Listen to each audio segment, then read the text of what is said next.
At Watkins Glen, we were having axle issues, and that wasn't the first time that we had issues either. Let's fix this axle issue once and for all by upgrading to a 36mm 500 horsepower rated axle.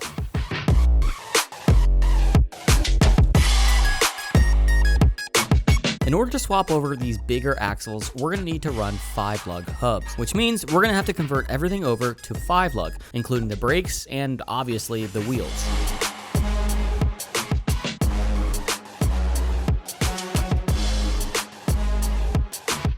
While we're at it, the new class that I'm in allows me to run a slightly larger tire, which would help me get more competitive in the class. My current tire width is 255, which is also unfortunately the widest class legal tire that they make for a 17-inch wheel, which means we're going to have to step it up to an 18-inch wheel in the front in order to run the wider 265 width tire that we're now allowed.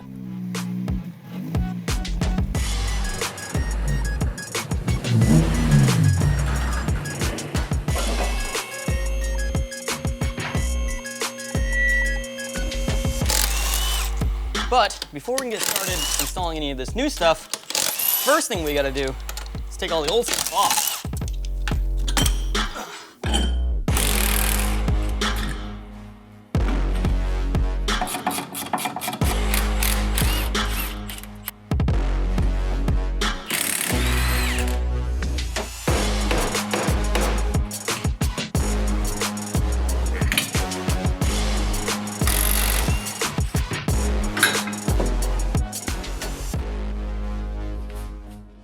All right, so this is the axle I've just pulled out. It's a K-swap axle, but it is a 32mm, which is the size of this axle nut, and also it's a 26 spline, I believe.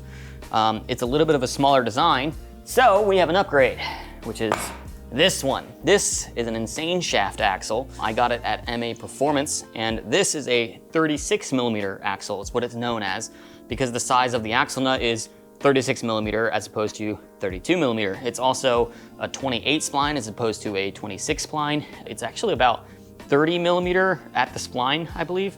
But as you can tell, it's a lot thicker, it's a lot more beefy. It's what comes on the Acura RSX Type S, and this axle actually comes on the Acura RSX, not Type S. So even Honda from the factory knew that this is a better design to have the bigger axle, so that's what we're gonna run. But unfortunately, in order to run this, obviously we're gonna have to change the hub because these splines don't work well with each other. So I'm gonna throw this axle in, then we're gonna get started on the process of changing the hub.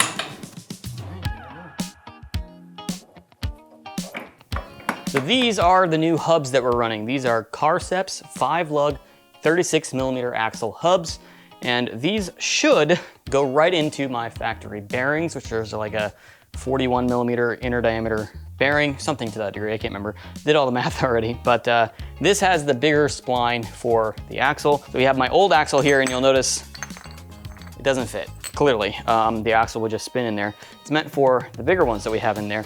And it's also 5-lug, which means we're gonna change the wheels, but we'll get to that later. So I need to put some new studs into this, and then press out the old hub out of the spindles we just took off the car, and put on these new shiny billet hubs.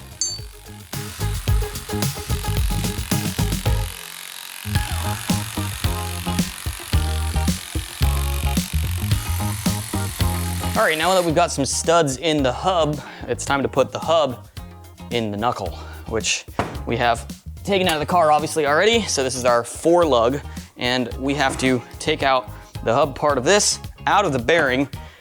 Try to save the bearing, but it's unlikely. So we'll have to run to Advanced to get some new bearings, most likely. But before we do that, let's knock these hubs out.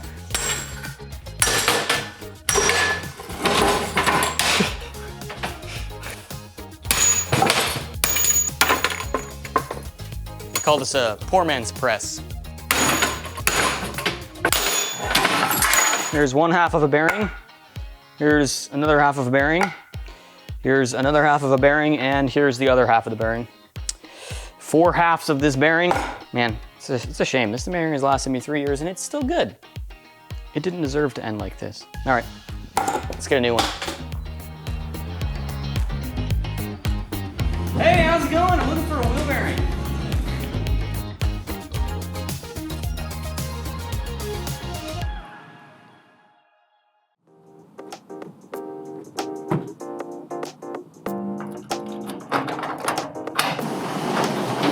Okay, now that we've got our brand new bearings, I've come out to my storage unit, which is where I keep my press because we don't have enough space at the shop.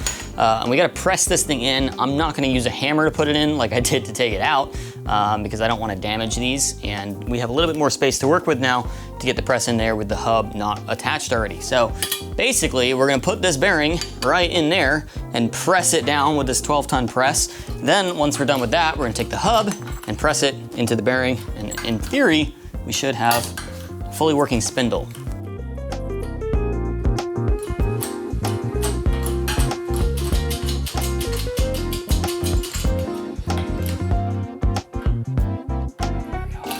All right, spindle number 1 and spindle number 2.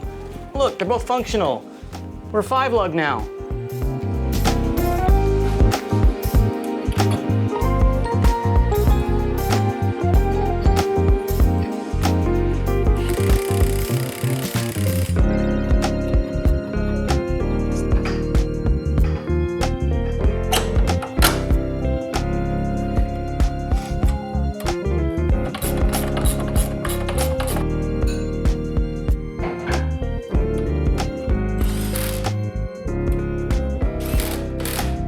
My Civic has gone through a ton of brake upgrades over its life. It originally had CX brakes, which are like 9-inch rotors. It was upgraded to the EX brakes, which are 10-inch rotors. And then I went over to the Porsche brakes, which were, I think, 11 inches or something like that. And now we've been on these StopTechs, which is like 12-point-something inches. But that's not the coolest thing about these brakes. These are known as a floating 2-piece rotor, which means it's in 2 pieces. So the center part is made out of aluminum, while as the outer ring is made out of steel. And that means if we want to replace it, it's a lot cheaper to just change the ring rather than the whole rotor itself. Except in our case, we obviously have to change from a 4-lug to a 5-lug, which would mean we could just change the center part here, known as the hat, and leave the rotor ring. Except these rotors are looking a little worn, so I might as well just replace them both at the same time. So we've got ourselves some new rotor ring and also a 5-lug hat. So we've just got to bolt these two together before we put them on the car. A big advantage of a floating rotor like this is having these be separate materials actually allows them to move ever so slightly independent of each other, which means if you're going through a corner, a high load corner, where the wheel bearing is getting kind of loaded up, it's gonna slightly move this, which will give what's called pad knockback. It'll push the brake pads out just a little bit. And that causes a little bit of a delay and a little bit less confidence onto the brake zone when you get into the next straight. So if you're going around a corner, it pushes the pad out and then you go hit the brakes and it's like, oh, just there's like that slight little wiggle at the beginning part of the brakes. Now a floating rotor doesn't have that. At least it does a much better job of mitigating that because there is a little bit of movement between this and the rotor. I'll show you on my old rotor here where the hat actually has, I mean, you can hear it, but I'm talking a fraction of a millimeter, just the smallest amount. But that actually takes back some of the pad knockback. So you're not, when you're under a high load corner, you're not actually pushing on the pads, which means the pads stay well seated to the rotor and you have all that braking confidence when you go into the next corner. But that is a good advantage of having floating rotor. It being lighter is also very nice.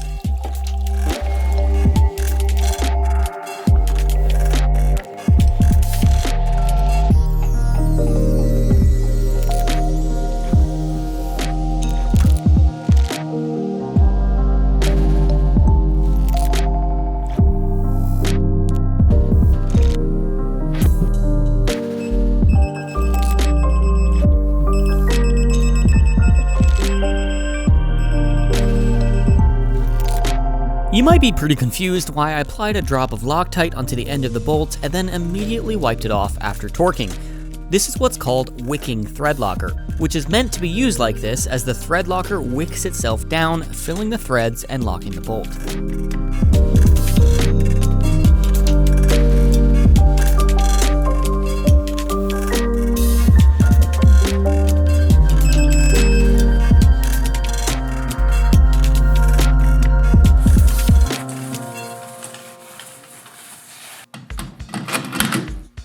Okay, so this was something I was a little bit worried about. When I was looking at the new hub, it did look like the offset of the hub was a little different than the 4-lug hub.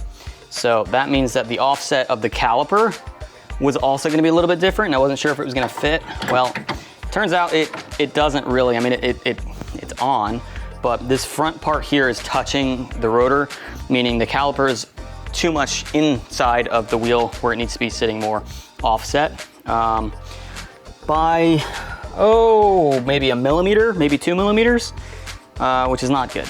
So we're gonna have to see if we can offset the bracket that this slides onto the same amount forward to clear that rotor.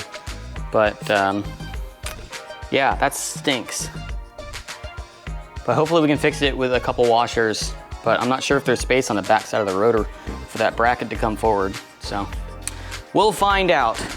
This is clearly not a kit that was made for a Honda Civic, so we're in uncharted territory. Just as a PSA, in case you're wondering, there's not a lot of threads to this bolt hole sticking out that are going to go into this, and that has me a little bit concerned, but the math is that it needs to thread in as far as it is wide. So this is an M12 bolt, which means it needs to thread in at least 12 millimeters, which this is exactly 12 millimeters. So I am like right on the edge.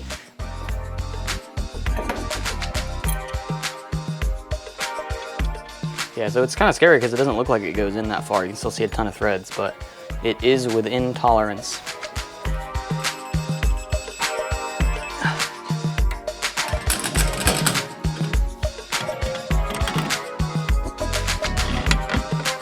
Whew.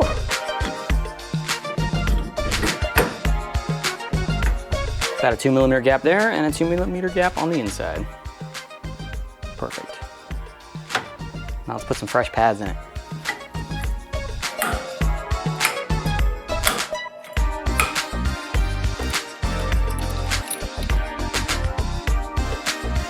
All right, there we go.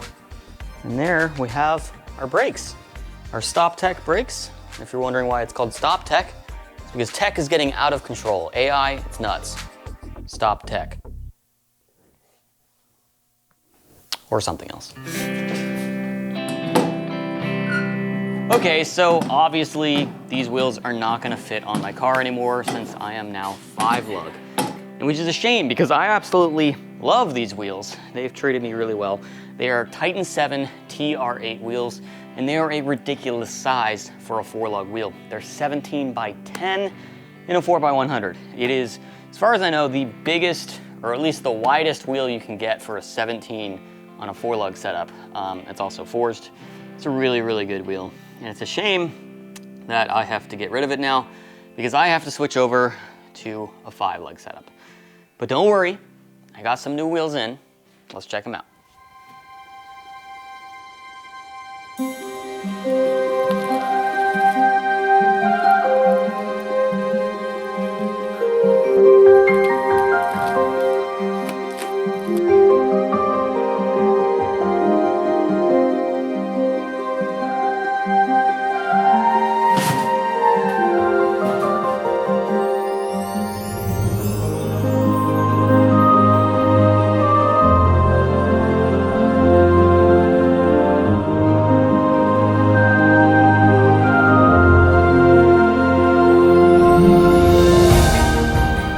Okay, you know I went with Titan 7s again because I absolutely love this brand. They make forged wheels that are really lightweight. Like this is, I think, the lightest weight in the category for the size that you get. Among many other things, like the knurled rim bead, which prevents the tire from slipping on track, which can happen with some other brands, causing the tire to get out of round and causing vibration, and that's really annoying. But it's also got a reinforced rim flange, which helps give it more strength. It was designed from rally, but it's also meant for motorsport, specifically hitting curbing, and it can take the abuse because I've put the last set of wheels through some wicked abuse and I've never had a problem with my wheels. Also, it's got rigid spoke tracers, which gives it more rigidity to prevent against deflection. And we're gonna need that because I'm gonna be deflecting all my competitors on track and deflecting all the haters in the comments for me saying that.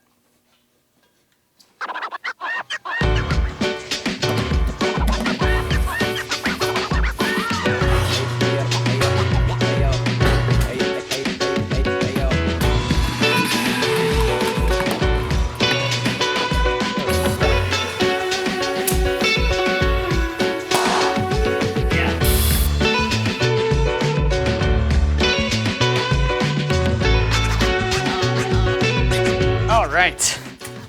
Wow, this is honestly ridiculous. This is such a big wheel for a Honda Civic. It's actually the exact same size spec that I ran on my wide body Evo 10, which I think is absurd. But before I put this onto the front of the car, I'm gonna change the tires in the rear of the car as well.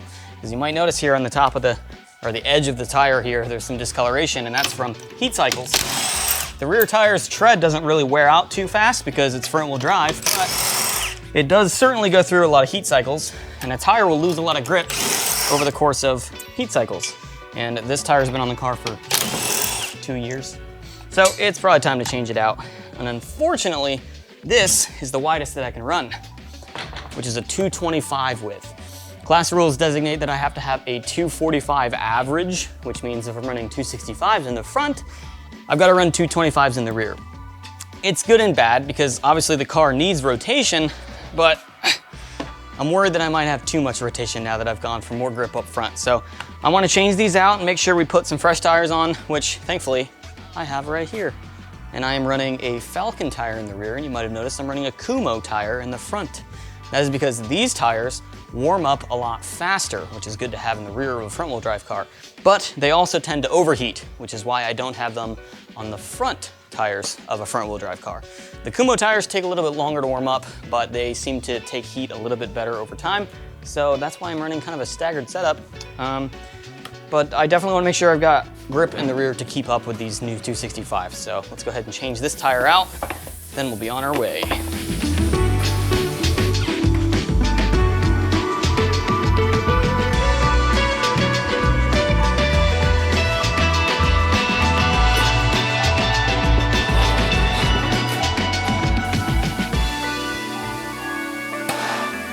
With a fresh set of tires all around, it's time to put them on the car and see what this thing looks like.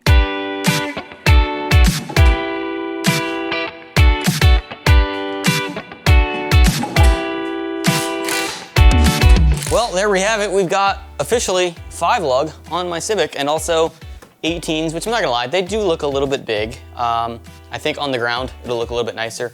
But the next step before we do that is checking clearance. Since we do have a bigger tire, the diameter, overall diameter is actually pretty much the same as previously, but we are wider now. So I'm gonna take the spring out of the coilover, jack it up, turn the wheel, check clearance, all that. It's kind of boring stuff, so I'm gonna do that off camera. But you might also be noticing that our sticker, the numbers are kind of off center. Some people commented in the Watkins Glen video that this was bothering them, and don't worry, it bothers me as well. Unfortunately, I'm normally number 66. I have been for the last couple of years, but we started this season a little bit late and somebody else took my number. Somebody took number 66. So in a panic, I had to make a quick change and I just put a 1 in front of it. So it's now number 166. But the off center on that sticker, I think looks ridiculous. So let's go ahead and fix that. Illusions Wraps printed us another one. The numbers are centered. Finally, can fix my OCD. You might be wondering why 66? Why did I pick 66 in the first place? That would be because it looked like capital GG.